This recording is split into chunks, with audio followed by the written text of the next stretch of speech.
എൻ്റെ റിലേഷൻഷിപ്പിൽ കംപ്ലീറ്റ് അങ്ങ് പ്രശ്നങ്ങളാണേ, ഞങ്ങൾ തമ്മിൽ ചേരൂല, വെയിറ്റ് ഇങ്ങനെ പറഞ്ഞ് നിങ്ങൾ പോകുന്നതിന് മുമ്പ് ഒരു കാര്യം ശ്രദ്ധിക്കേണ്ടതുണ്ട്. ചിലപ്പോൾ നിങ്ങൾക്ക് റിലേഷൻഷിപ്പ് ഇഷ്യൂസ് ആയിരിക്കില്ല ഉള്ളത്, നിങ്ങളിൽ ചിലപ്പോൾ റൂംമേറ്റ് ഇഷ്യൂസ് ആയിരിക്കും. Communication, trust, honesty, respect, boundaries, ഇത് 5 പ്രധാനപ്പെട്ട റിലേഷൻഷിപ്പ് ഇഷ്യൂസ്.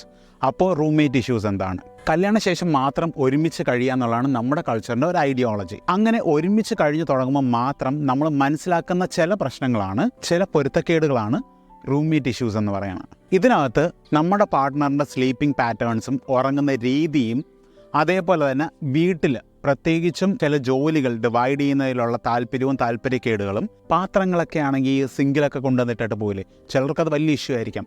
ഇനി കഴിക്കുമ്പോഴാണെങ്കിൽ ചില ശബ്ദങ്ങൾ കേൾപ്പിക്കുന്നത്, അതേപോലെ തന്നെ അവരുടെ പേഴ്സണൽ ഹൈജീനും റൂമും ഒക്കെ എങ്ങനെ വൃത്തിയായി സൂക്ഷിക്കുന്നു, എത്രമാത്രം വൃത്തിയായി സൂക്ഷിക്കുന്നു, ഇതെല്ലാം റൂംമേറ്റ് ഇഷ്യൂസാണ്, ഒരിക്കലും റിലേഷൻഷിപ്പ് ഇഷ്യൂസ് അല്ല.